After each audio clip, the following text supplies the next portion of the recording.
আসসালামু আলাইকুম। আজ আমরা চলে আইছি আমাদের ভুট্টা গাছের আগা কাটতে। এখন যে ভুট্টার দানাটা আছে দানাটা কেটে গেছে। এখন যদি ভুট্টার আগাটা কেটে দিই তাহলে ভুট্টার জন্য বেশ কিছু উপকার হবে। সেটার ভিতরে রয়েছে হলো ভুট্টা গাছ কিন্তু এখন যে সামনে ঝড় আসবে, ঝড়ে আর হেলে পড়বে না এবং এই ভুট্টাটা তাড়াতাড়ি কিন্তু শুকাবে। এই ভুট্টার আগাটা আমরা কি করব? ভুট্টার আগা কিন্তু অনেক কিছু করা যায়। সেটা হলো আমরা এই ভুট্টার আগাতে কিন্তু এখন আমরা সাইলেজ বানাতে পারবো, যেটা গোখাদ্য হিসেবে কাজ করবে। আর আমাদের অঞ্চলে কিন্তু এখন গোখাদ্যের দামটা অনেক বেশি। আমাদের এখানে আপনার হলো কাউন হিসেবে বিক্রি হয়। এই এক এক কাউন গোখাদ্য এখন বিক্রি হচ্ছে হলো আপনার 8,000 9,000 এমন দামে। আপনার হলো গোখাদ্য বলতে আমাদের যে ধানের যে বিচেলি আছে, খড়টা আছে, ধানের খড়ের কথা আমরা বলতেছি। আমাদের এখানে মোট হিসেবে আপনার হলো যেটা পাওয়া যায় সেটা হলো আপনার 8,000 9,000 করে প্রতি কাউন বিক্রি হচ্ছে।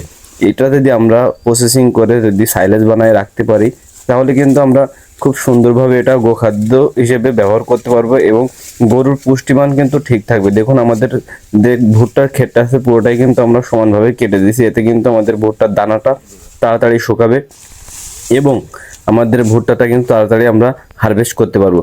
ভুট্টা পরিপক্ক যে দানা গাঁথার পরে কিন্তু মেন একটা স্টেপ থাকে ভুট্টাকে শুকানো। অনেকে কিন্তু ভুট্টা কেটে নিয়ে যায় শুকাই, কিন্তু আমরা সেটা করবো না। ভুট্টাটা আমরা পুরোপুরি গাছেই শুকাবো। গাছে শুকালে একটা সুবিধা হবে, সেটা কিন্তু আমাদের কষ্টটা কম হবে। এই গাছে শুকানোর পরে এই ভুট্টাটা কিন্তু আমরা সংগ্রহ করব। করার পরে কিন্তু আমাদের এখানে গাড়ি আছে, গাড়িটা যে ভুট্টা ভাঙানো যে গাড়ি, ভুট্টা ভাঙানো বলতে ভুট্টা মোসা থেকে হলো আপনার ওই যে দানাটা ছাড়ানোর জন্য এক ধরনের মেশিন পাওয়া যায়। মেশিনের ভিতরে দিলে কিন্তু মোসাটা ছাড়া যায় এবং ভিতরে যে আপনার যে অংশটা থাকে ওই অংশটা কিন্তু আলাদা যায় এবং দানাটা হলো আলাদা দিকে চলে যায়। তারপরে কিন্তু এবার বিক্রি হয়ে যায়। এই বছর কিন্তু অনেকে ভুট্টা চাষ করেছে। ভুট্টা অনেকে চাষ করার কারণে আলহামদুলিল্লাহ পর্যাপ্ত ভুট্টা দেশে উৎপাদন হওয়াতে ভুট্টার দামটা এবারটা একটু কম আছে। গতবার ছিল 1,000 টাকার উপরে হলো কাঁচা ভুট্টা বিক্রি হয়েছে, কিন্তু এবার যেটা শুনলাম সেটা হলো 850 টাকা, 870 টাকা, 880 টাকা পর্যন্ত হলো আপনার কাঁচা ভুট্টা বিক্রি করা হচ্ছে।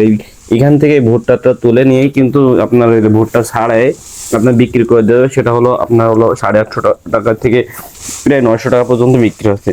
আর যদি শুকানো হয়, শুকনো ভুট্টাটা বিক্রি হচ্ছে 1,000 1200 পর্যন্ত বিক্রি হচ্ছে। এই জন্য আমরা কিন্তু এই যে কাটতেছি এটা কিন্তু মেলা সুবিধা আছে। এই সুবিধার জন্য আমরা কিন্তু আজকের আমাদের 1.5 বিঘা ভুঁই কাটার জন্য আমরা মাত্র 4টা লোক নিয়েছি। 4টা লোকে ইনশাল্লাহ আমরা কভার করে দেবো। এই 1.5 বিঘা কেটে এটা মানে যেভাবে বাঁধতেছি এইভাবে বেঁধে নিয়ে আমরা কিন্তু গাড়িতে করে আপনার বাসায় নিয়ে যাব। বাসায় নিয়ে যাওয়ার পরে এটা কিন্তু আবার আমরা আপনার যে খড় কাটা যে চপার মেশিন আছে, চপার মেশিনে দিয়ে আমরা টুকরো টুকরো করে এটা সাইলেজ সিস্টেমে রাখবো। সাইলেজ সিস্টেমে রাখার একটাই কারণ, আমাদের এবছর গোখাদ্যের প্রচুর সংকট রয়েছে। গোখাদ্য সংকট থাকায় আমরা কিন্তু এই ভুট্টার পাতা এবং ভুট্টার এই যে গাছের মাথা এগুলাই খাওয়ানোর চিন্তা ভাবনা করেছি। আমি যদি এখন বিচেলি কিনতে যাই বা খড় কিনতে যাই এক্ষেত্রে কিন্তু আমার অনেক টাকা চলে যাবে। তবে আমাদের যেহেতু ভুট্টা রয়েছে সেক্ষেত্রে কিন্তু আমাদের ওই যে বিচেলি বা খড় কেনার কোনো প্রয়োজন আসে না। এইটা যদি আমরা সুন্দর করে প্রসেসিং করে যদি গরুর জন্য রাখতে পারি তাহলে কিন্তু আমরা কয়েক মাস পর্যন্ত খাওয়াতে পারবো। এই যে দেখুন আমাদের যে লোক নিয়ে ছিল এই ভাইয়েরা, তারা মাথায় করে ওই সাইডে গাড়ি আছে, গাড়িতে উঠাই দেবে। গাড়ির থেকে কিন্তু আমরা বাসায় নিয়ে আসবো। বাসায় নিয়ে আসার পরে এটা হলো শপিং করে তারপরে কিন্তু আমরা সাইলাস বানাবো। এবছর সাইলাস প্রথমে বানাবো, কেমন হবে জানি না, কিন্তু চেষ্টা করবো যে ভালো কিছু করার।